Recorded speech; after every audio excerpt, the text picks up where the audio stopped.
Hello Internet! Today we are going to overview what's new in 1.2.4 and 1.2.4.1, which is a hotfix, let's say a bug fix for the previous release, with mainly bug fixes. But let's dive in directly with the first new feature in 1.2.4. The first one is the group classes by lock status. So this is a request from Francois from the Facebook group that asked to create two different orders in the class dropdown. So the class dropdown is this one, and to separate the locked class with the unlocked classes. And why? Because probably if you are using a framework like CSS or the core framework or Oxyprops, and you rely on utility classes, you probably want to see the locked class first in order to apply your styles based on the utility classes. And the unlocked classes are probably the one that you use on the spot. You create a class for a single element, and this is it, right? You are not going to reuse this class over and over, unlike the utility classes. So he asked for a way to put the locked class first, and then at the end of the drop down the unlocked one. So let's see how to do this. I already created 3 unlocked classes and 3 locked classes. The other one are all locked classes. Okay, and let's see how to enable this new order. So let's go in the theme settings. I'm going to go in the builder tweaks, class styles, and group classes by lock status here. Let's just save the settings. I'm going to save this page and refresh the builder. Let's see what happens. Click on the section, let's open the drop down, and now you see that the lock class are all reordered first, and then come the one that are unlocked. And so it worked. This is exactly the expected result. Great. If it's useful for you, just use it. You might not want to use it if you are not using any CSS framework. Up to you. Now let's jump in on the other new features that are all focused on enhancing the advanced CSS panel. The advanced CSS panel is this one. You can reach it clicking on this icon in the top bar, and it will open the advanced CSS panel where you can find your page CSS, global CSS, child theme, imported CSS, and all your CSS files. Okay, so big news, let's come back here, is now you can save your global CSS from the builder. So this is not something you can do in Vanilla Bricks, okay? In Vanilla Bricks you can go in settings, page settings, and go in custom code, and you can add codes that will apply only on the current page. That's really important to understand, that all the custom CSS that you insert here will only apply on this page and not globally. In Vanilla Bricks, to insert CSS that will apply globally on all your pages, you have to go in the themes in the settings of Bricks. Let's just open it for now. Go into settings, custom code, and you will find here this field, custom CSS, that will add custom CSS to all your pages on your website. This is where you want to add it. But if you are building your website inside the builder, it's a bit unfriendly to go back in the settings and add your custom CSS here, refresh and see how it applies. It's a bit unfriendly, right? So with the advanced CSS panel, you can just open this, go to Global CSS, and until now, this panel already existed before, but it wasn't saving. Okay, so all the CSS that you entered here, let's say I want to create a class test and with a background red, right? When I refresh this page, this will be deleted. Okay, but now we have a new button. Let me move this my image here. Now we have a save button here, and if you click on it, saved correctly. Let's go back in the settings. Let's refresh, and now we have our test class saved correctly in the field. You don't have to go back and forth with your settings. And of course, if I decide to write on the left here, you will see all the changes live on the page. So you can directly see the consequences of your code on your page. Okay, this is quite cool. I really missed this feature when I was building a website with bricks, and now you have a save button to save your global CSS. Great. Let's go back to the second one. Import your custom CSS from each element to your global CSS. So this is a request from John that was asking me, is there a way to import all my CSS from elements? So let's say I'm going to go in the section styles CSS, and I will create test one with a color red, and let's go in my container and let's create test2 color green. Okay, and so on, and you can create custom CSS values inside your elements. But John was saying, okay, I created a lot of CSS. Let's put back my image on the right.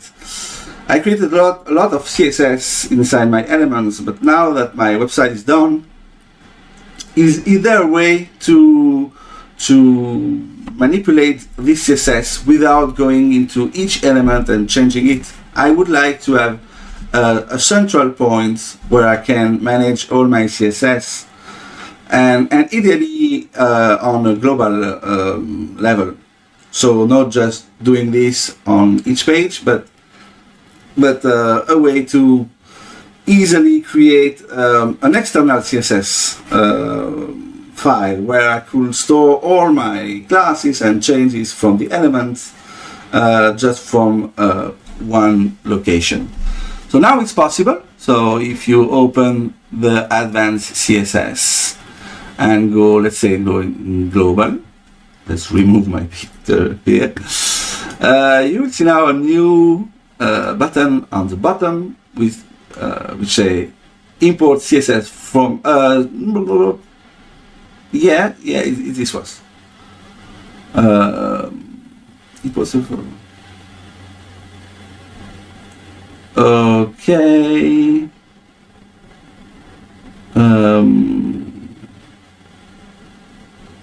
Sorry, yeah, not in global CSS. I was sorry, I was a little bit confused.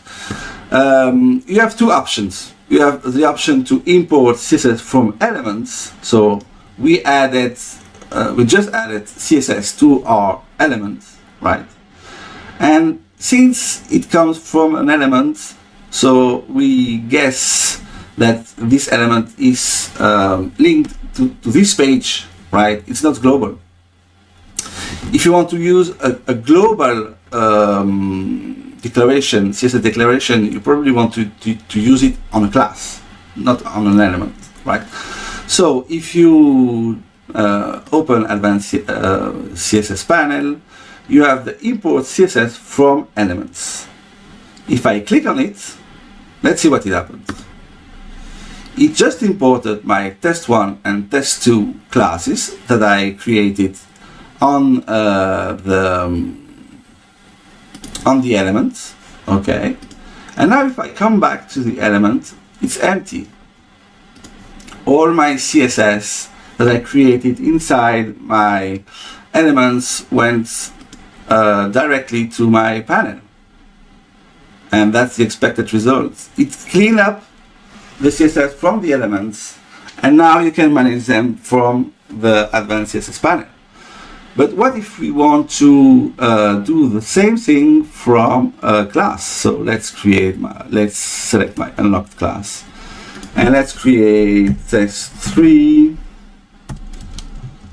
and let's make color purple.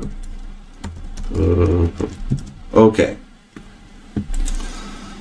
Now let's open Advanced CSS, Global CSS this time, and we want to import the CSS that we inserted inside our classes. Let's click on it. We have two options, by the way. We have an option to import all the CSS, the custom CSS values from all the global classes. Or you have the possibility to import only the custom CSS inserted in the global pages, in the global classes that are active on the current page. So you might not want to import all the custom CSS from all your global classes, but you might just want to separate the style from the current global class active on the page.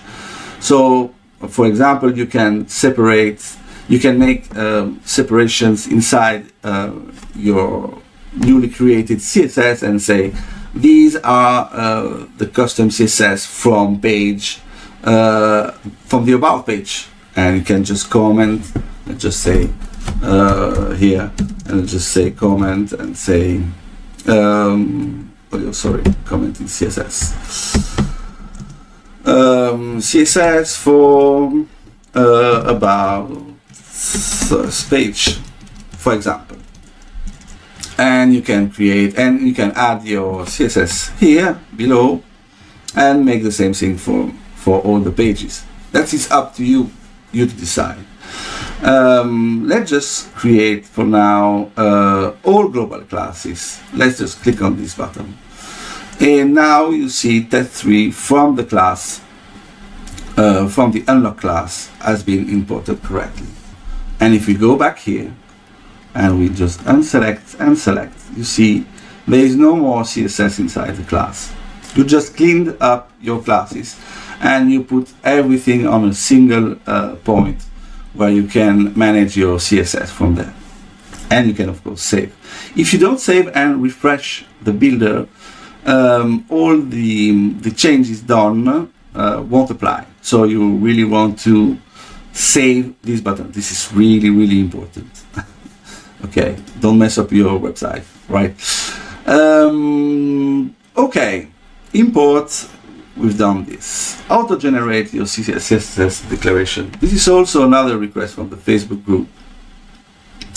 The request was, is there a way to automatically create my CSS declaration for, let's say, a component and all the children? So let's create a component right now. Let's make a section, container, let's make two block, let's make an image, and an header, basic text, and button. Really easy component. Let's give it a class. We'll make hero.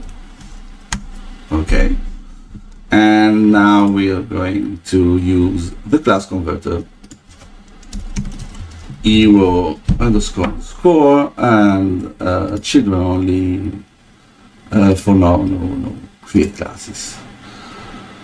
So if everything worked correctly, we have now hero container, block, image, we have all our classes. Okay. Is there a way to generate all the CSS declaration in one click? And now there is a way to do that. Let's open the advanced CSS panel, and you'll see generate selectors. This is what we want to do. We have also two options here.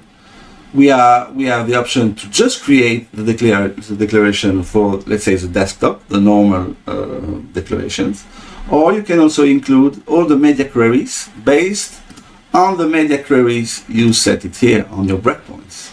If you add it here, custom breakpoint, it will also generate the declaration from there.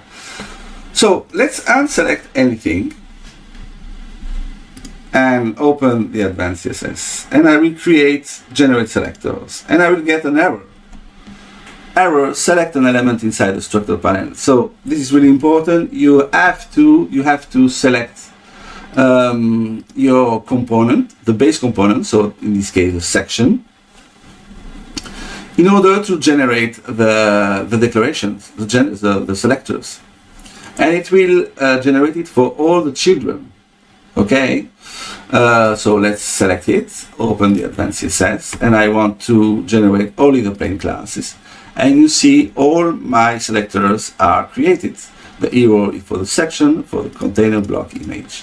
And I can start styling from here, and it will work. Okay. The second option is include also the media queries. So let's click on the include media queries button.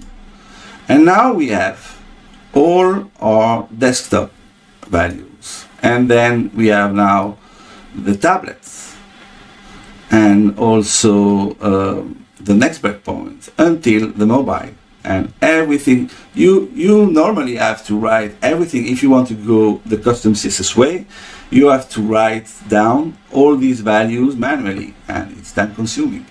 Now all your selector are predefined, and you can just start styling from here. Super easy. There are some consideration to do. So in this example, all my elements are the class.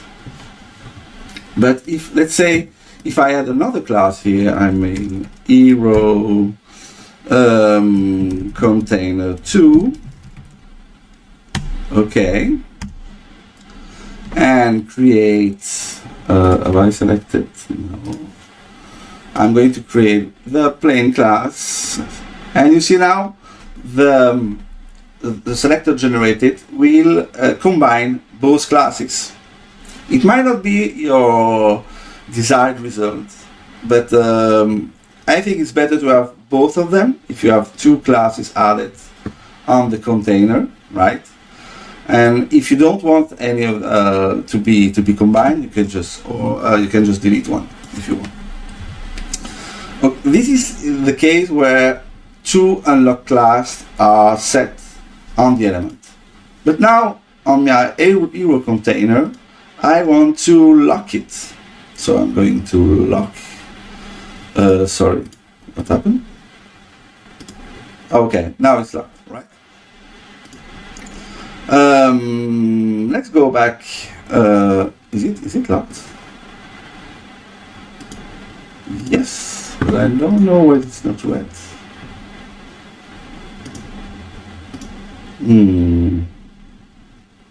That's strange behavior. I need to check it out. Anyway, now this class is locked. Let's see the behavior now. Let's open the advanced CSS and let's generate again the selectors. Now you see it skipped the locked class, because if you are using a CSS framework, you don't want to override the values from your utility classes. It just defeat the purpose of the locked class, the utility class. So it will only generate on an unlocked class if there is any. Now let's just lock the container again, the first one. I'm going to lock it and regenerate, and the system will say, okay, you don't have any unlocked class. So basically we assume that you still wanted to style on these classes, right? It's just better than styling on the ID. And since there is no unlocked class, I'm just going to insert the lock class again. Okay, so you basically always put the focus on styling on the class rather than ID. But now let's say I have no class assigned on this component. I'm going to reselect section, delete here, and regenerate the selectors. Now I have no classes on the element, and I want to style my component, of course, but I have no classes available to style it. So the selector generator will put the ID, and you can style the ID. Of course, this is not recommended, but if you have no classes set, the system can't create it for you. So you have to solve this issue before generating the selectors. And if there is no classes on the element, it will generate the selectors based on the ID. Okay, I think it's everything for the auto-generate the CSS declaration. Extract your classes from the advanced CSS and save them as Bricks global classes. I think this is really, really cool as a feature. Because let's say I have CSS styles from, I don't know, CodePen or a snippet, a CSS style snippet, and I want to integrate this code inside the builder. An easy way to do that. So let's create my class, my class 1, and let's go background, I can type today, background green, and let's add my class 2 and background red. Okay, now I've created my classes. They are available in the builder. So if I select section here, I go to style and I go, let's move my picture again, and if I insert my class 1, I expect to see the background apply. So the function works. But now I don't have my my class in my dropdown, right? And I want to easily reuse this class on different pages. Now there is this new, let's just delete that for now, a new option, which is extract classes and save as global classes. So if you click on this button, it will extract all the classes that are in the file and will save them as global class in the dropdown in Bricks. Let's just do that for now. Extract classes, save as global classes. And let's see if it works. Let's open the dropdown.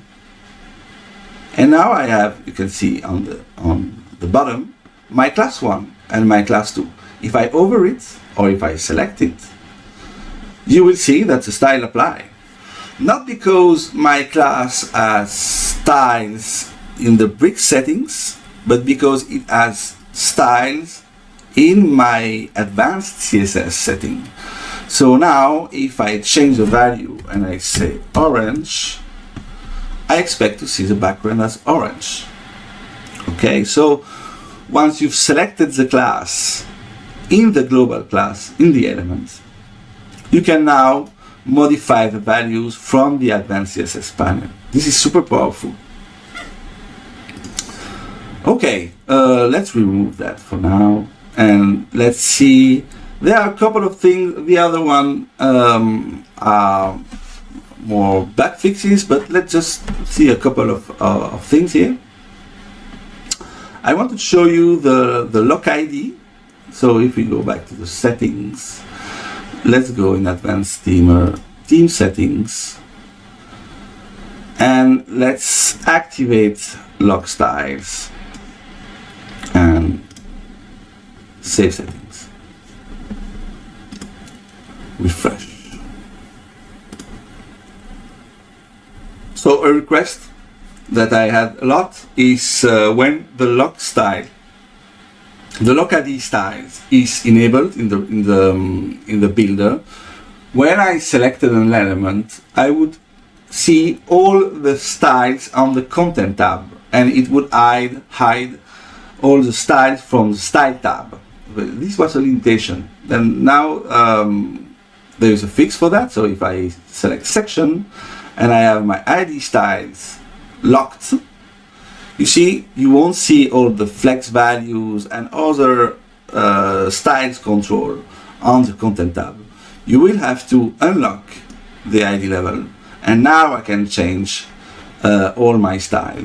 But if you put an attention here, you see I still have my HTML tag available, even if the locked class is enabled, because the HTML tag won't change any style on your element. It will change the actual tag, right? So you can change that. There is no problem, even if the style is locked. It will only hide the controls that manipulate CSS properties. Okay, so you should be safe by changing all your settings in the elements.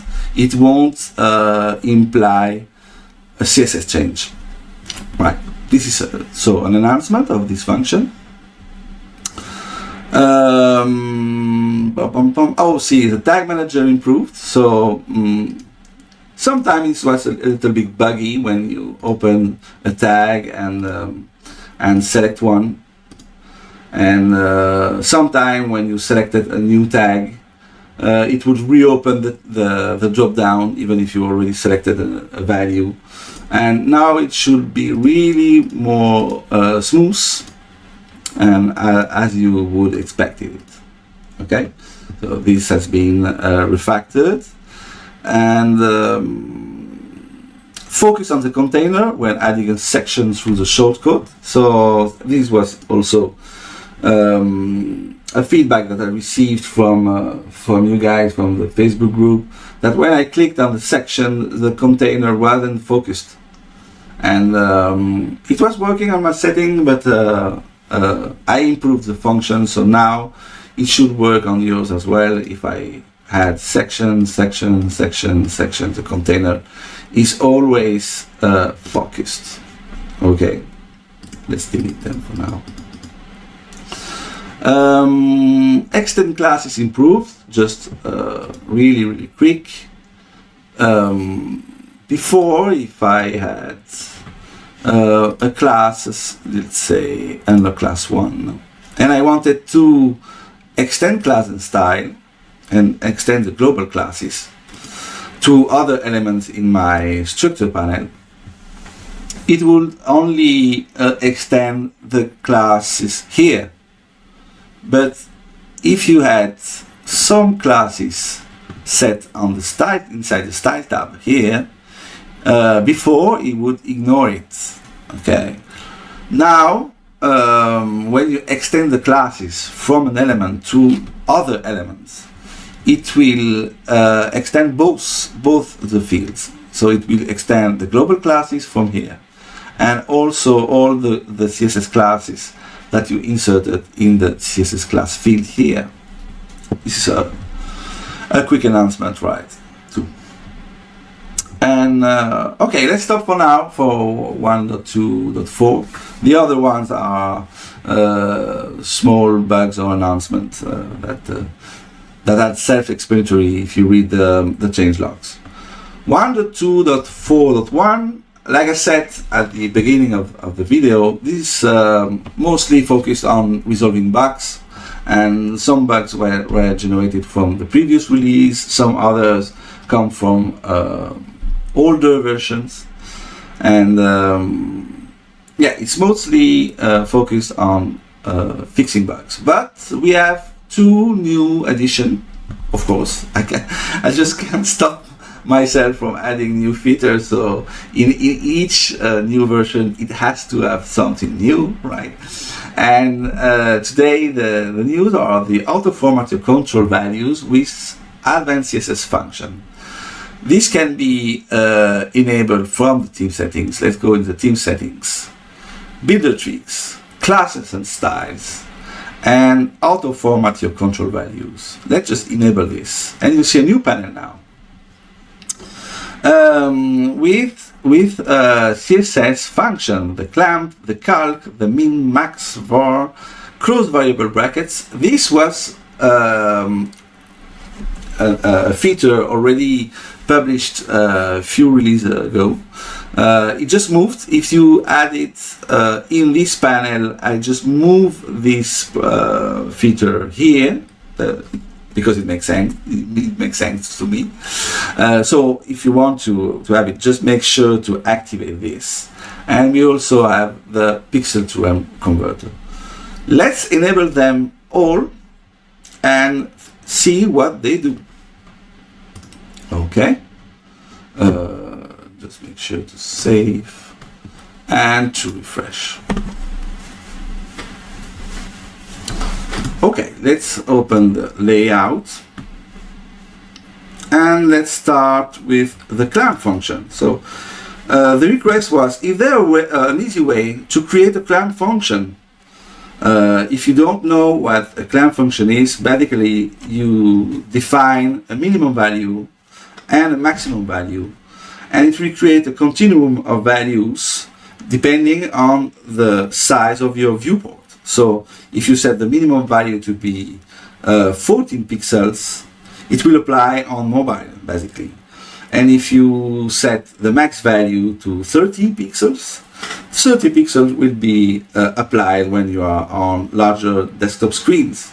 And in the middle of this size, let's say you are on a tablet, the clamp function will calculate, based on the viewport range, the value to assign. So you don't have, it's a way to avoid creating a lot of breakpoint and media queries. You just set your clamp function, and your clamp function will calculate all the values inside your viewport. So is there an easy way? Well, now there is already this easy way.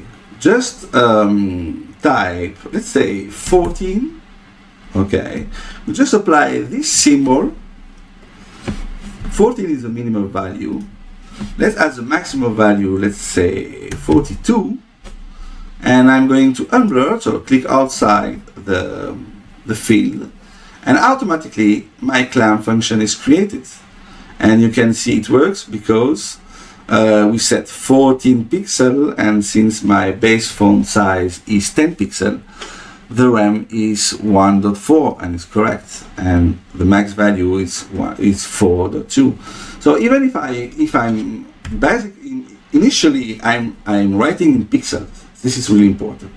You write in pixel, but the function will translate it in rem, so it's accessible, right?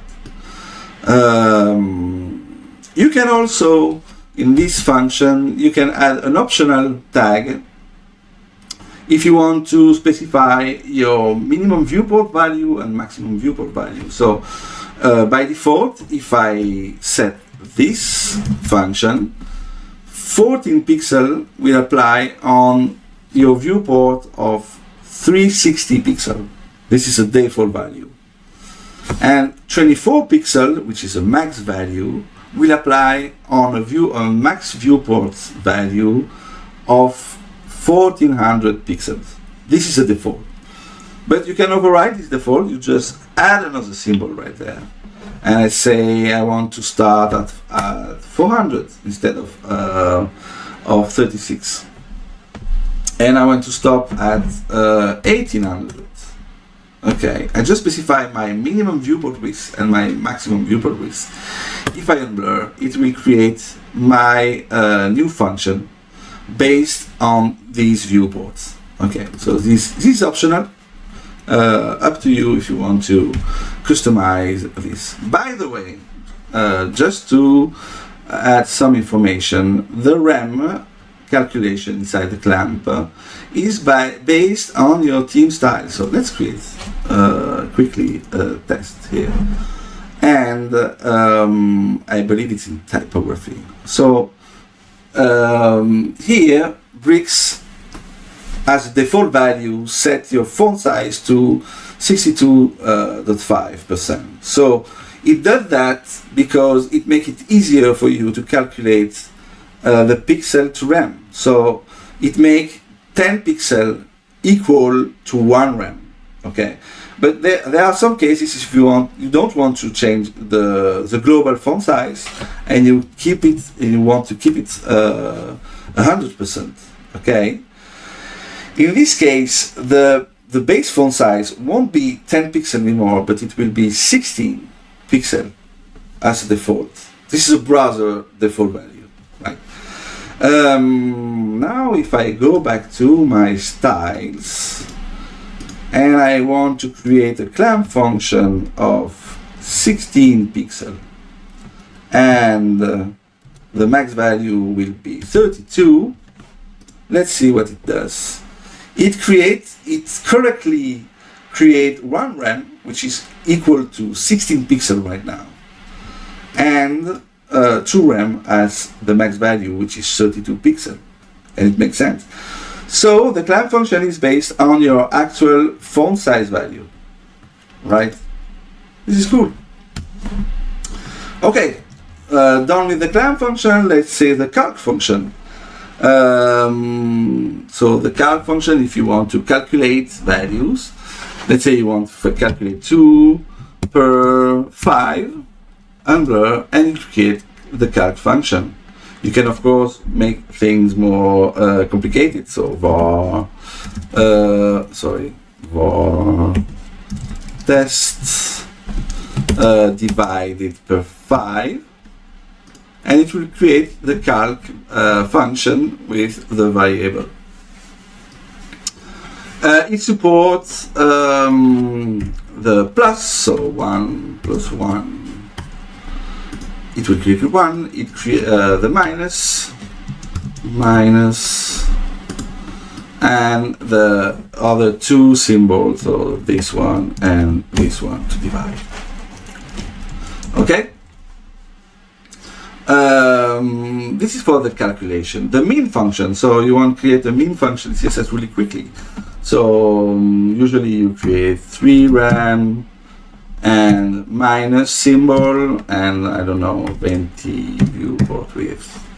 If you create this and blur, it will create the minimum function, where the minimum value is 3 rem and 20 VW, as you will expect it. So the mean value is supported, the max value is supported also. So if we see page RAM upper than 50 VW, it will create the max value as well, the max function as well.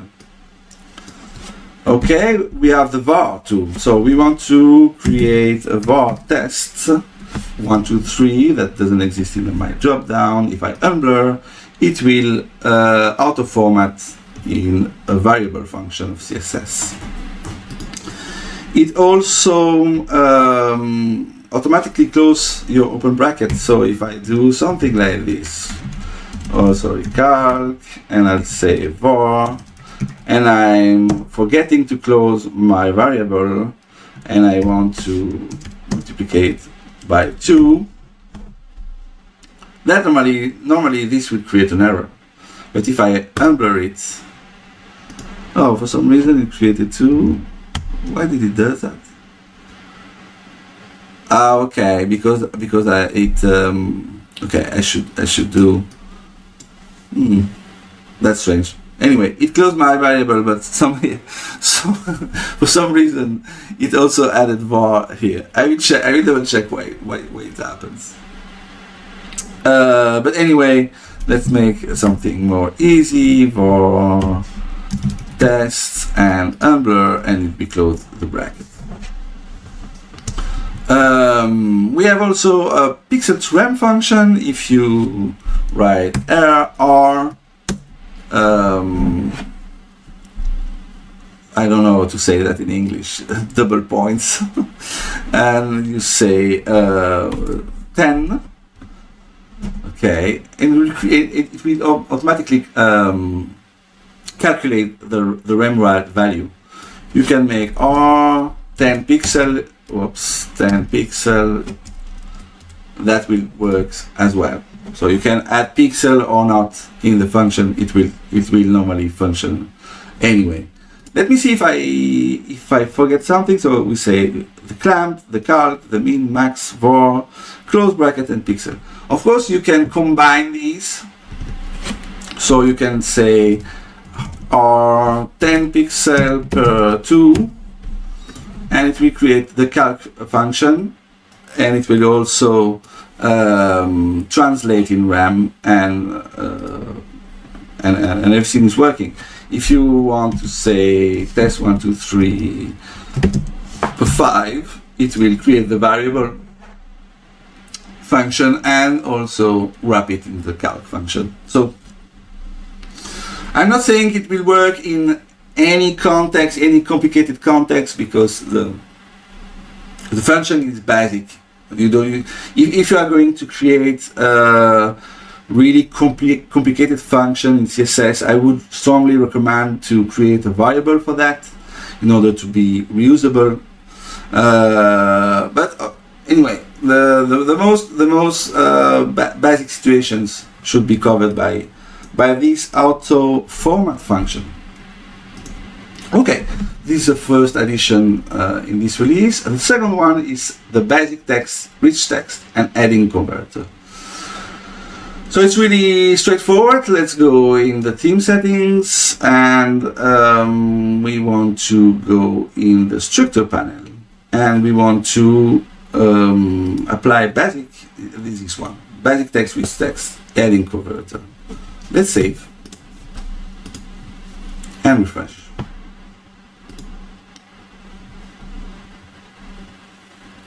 Now if I over an heading, for example, right click on it, go to the bottom of the context menu, you will see a convert menu item with two possibilities: convert it to a basic text or a rich text. Let's convert it to a basic text. Now the heading became a basic text, but the content and all the style applied to the previous element are the same. You just change the element category, right?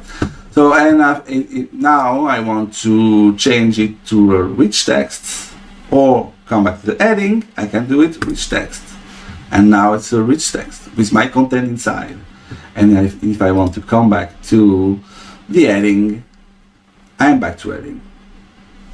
Great, super easy. If you started with a basic text, let's say, and you want to add HTML tags, for example, inside it, and you need a rich text for this, you can just convert it on the fly.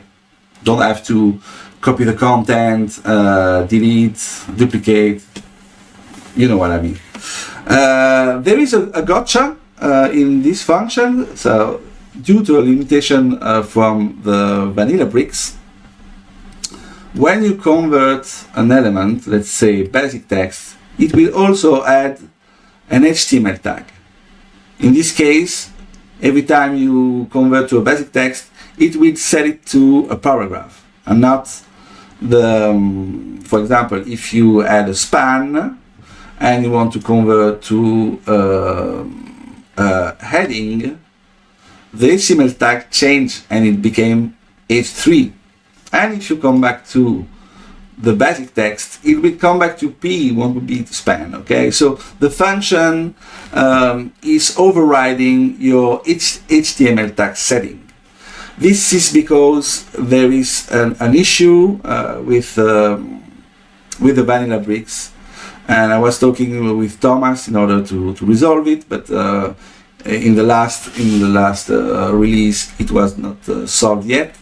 So I decided to publish this function anyway. I think it's functional, and in most cases, if you want a basic text, you want a paragraph, right? And if you want an heading, you want an H3, an H2, whatever.